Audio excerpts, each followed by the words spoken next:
What have we experienced over the past 100 years? The Great Depression,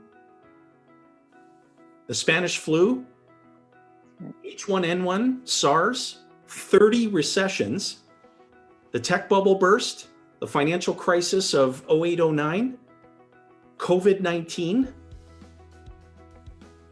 and yet life insurance companies remain the most financially solvent institutions on the planet. Now, the commercial banks in Canada are not regulated to, but they all, to our knowledge, we haven't researched a bank yet that doesn't do this. When money is deposited at the bank takes a portion of that deposit and moves it into their own account with the Central Bank of Canada. It's a reserve account.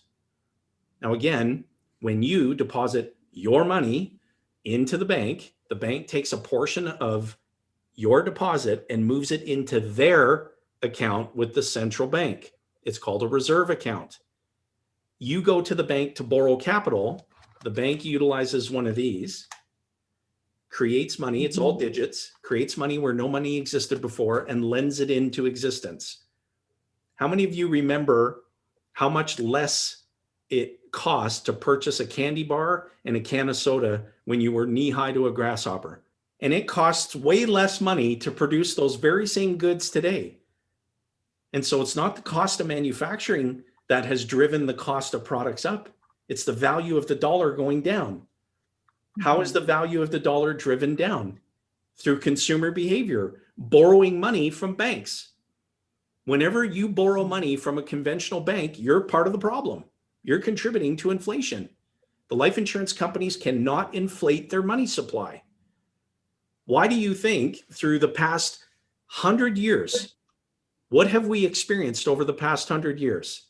The Great Depression, the Spanish flu, H1N1, SARS, 30 recessions, the tech bubble burst, the financial crisis of 08-09, COVID-19, and yet life insurance companies remain the most financially solvent institutions on the planet.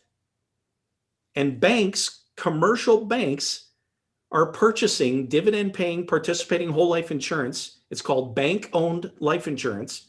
Just go to Uncle Google and look up BOLI, B-O-L-I.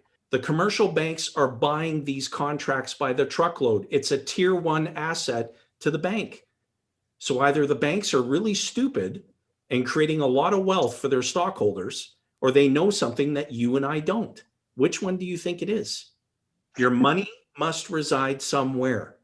So if it can reside inside of an entity that you own, that you control, where the entity cannot inflate its money supply, where you get contractually guaranteed daily accumulation of a pool of financial value that you can borrow against at your convenience and control the repayment schedule of your own loans and create an instant estate and never pay in what the insurance company is going to pay out, and trigger zero taxation on the daily accrual, and have a contract that is exempt from the passive investment income tax rules, how much capital do you want residing there?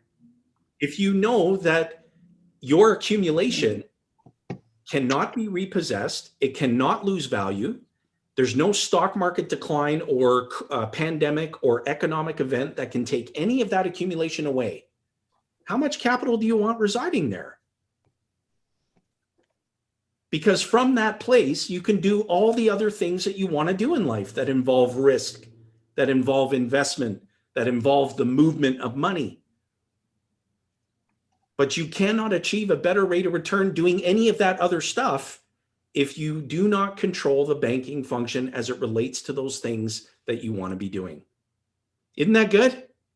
And some of you came onto the webinar thinking that you were going to fall asleep listening to a conversation about life insurance.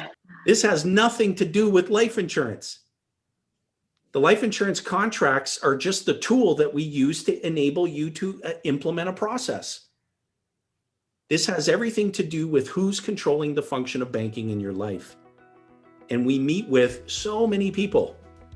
They've done a lot of research on the internet. Kudos to you for doing that. But all of the stuff that you'll find out there is all product focused. It's all about the insurance contracts. has nothing to do with the process.